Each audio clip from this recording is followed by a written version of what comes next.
21वीं सदी को अक्सर फ्रीडम, डेमोक्रेसी और ह्यूमन राइट्स की सदी कहा जाता है। आज दुनिया पहले से कहीं ज्यादा कनेक्टेड है। इंटरनेट, स्मार्टफोन्स और सोशल मीडिया ने इंफॉर्मेशन को हर इंसान की पहुंच में ला दिया है। आज कोई भी इनजस्टिस छुपाना आसान नहीं लगता।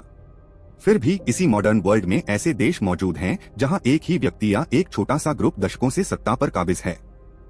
ये लोग इलेक्शंस करवाते हैं, कॉन्स्टिट्यूशंस की बात करते हैं और खुद को जनता का प्रतिनिधि बताते हैं, लेकिन असली पावर कभी बदलती नहीं। यही पैराडॉक्स हमें मजबूर करता है सोचने पर कि आखिर डिक्टेटर्स आज भी सरवाइव कैसे कर रहे हैं। Dictatorship didn't and, it evolved. असल में डिक्टेटरशिप खत्म नहीं हुई है, उसने बस अपना रूप बदल लिया है। पुराने समय में तानाशाह ओपनली वायलेंस करते थे, मिलिट्री कूप के जरिए सत्ता लेते थे और डर के दम पर राज करते थे। आज के डिक्टेटर्स ज्यादा पॉलिश्ड और स्ट्रैटेजिक हैं। ये सूट्स पहनते हैं, इंटरनेशनल मंचों पर स्पीचेस देते हैं और डेमोक्रेसी की लैंग्वेज बोलते हैं, लेकिन अंदरूनी सिस्टम इस तरह डिजाइन किया जाता है कि पावर हमेशा उन्हीं के हाथ में रहे। लॉस को मैनिपुलेट किया जाता है, इंस्टीट्यूशंस को हॉलो किया जाता है और सत्ता को लीगली परमानेंट बना दिया जाता है। Fake elections and controlled democracy. आज की डिक्टेटरशिप्स का सबसे बड़ा हथियार फेक डेमोक्रेसी है। कई देशों में इलेक्शंस होते हैं, पोस्टर्स लगते हैं, पोलिंग बूथ्स खुलते हैं और इंटरनेशनल ऑब्जर्वर्स भी बुलाए जाते हैं, लेकिन असली कंपटीशन कभी होता ही नहीं। ऑपोजिशन लीडर्स को पहले ही जेल में डाल दिया जाता है या डिस्क्वालीफाई कर दिया जाता है। मीडिया उन्हें करप्ट या फॉरेन एजेंट बताता है और जनता को डराया जाता है। जब लोग वोट डालते हैं तो उन्हें पहले से पता होता है कि रिजल्ट तय है। ये इलेक्शंस जनता के लिए नहीं बल्कि दुनिया को दिखाने के लिए होते हैं। Media control and manufactured truth. Media control modern dictatorship की बैकबोन है।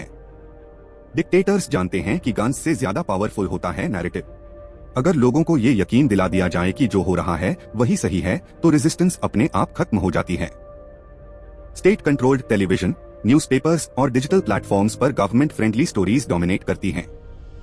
प्रोटेस्ट्स को फॉरेन कॉन्स्पिरेसी बताया जाता है, फेलियर्स का ब्लेम एक्सटर्नल एनिमीज पर डाल दिया जाता है और क्रिटिक्स को ट्रेटर कहा जाता है। धीरे धीरे सच और झूठ के बीच की लाइन मिट जाती है। Technology as a tool of control. Technology जिसे कभी डिक्टेटरशिप का दुश्मन माना जाता था, आज उसका सबसे बड़ा एलाय बन चुकी है।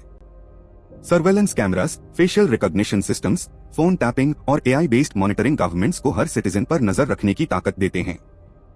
Social media posts, private chats और लोकेशन डेटा एनालाइज किया जाता है। डिसेंट को उसके शुरू होने से पहले ही आइडेंटिफाई करके साइलेंटली क्रश कर दिया जाता है। आज की डिक्टेटरशिप लाउड नहीं होती बल्कि इनविजिबल और एफिशिएंट होती है। Fear as a permanent system. Fear modern dictatorships में एक्सीडेंटल नहीं होता बल्कि सिस्टमैटिक होता है। अरेस्ट्स रैंडम नहीं होते। मिडनाइट रेड्स, फोर्स्ड डिसअपीयरेंसेस और पब्लिक पनिशमेंट्स केयरफुली प्लान्ड होते हैं ताकि मैसेज जाए कि सवाल पूछने की कीमत बहुत भारी हो सकती है। धीरे धीरे लोग बोलना छोड़ देते हैं, प्रोटेस्ट करना छोड़ देते हैं और सर्वाइवल मोड में जीने लगते हैं। जब डर नॉर्मल बन जाता है तब डिक्टेटरशिप सबसे स्टेबल हो जाती है। Destruction of political opposition. Opposition her dictatorship के लिए सबसे बड़ा खतरा होती है, इसलिए उसे सिस्टमैटिकली खत्म किया जाता है। पॉलिटिकल राइवल्स को या तो एग्जाइल में भेज दिया जाता है या जेल में डाल दिया जाता है या फिर सत्ता का हिस्सा बनाकर न्यूट्रलाइज कर दिया जाता है। पॉलिटिकल पार्टीज को डिवाइड किया जाता है ताकि कोई स्ट्रॉन्ग अल्टरनेटिव खड़ा न हो सके। जब जनता के पास कोई ऑर्गेनाइज्ड ऑपोजिशन नहीं बचती तब डिक्टेटरशिप बिना रेजिस्टेंस के चलती रहती है। Nationalism and the strong leader myth. Nationalism modern dictatorships का सबसे पावरफुल इमोशनल वेपन है। डिक्टेटर्स खुद को नेशन का सेवियर बताते हैं और दावा करते हैं कि देश किसी बड़े खतरे में है।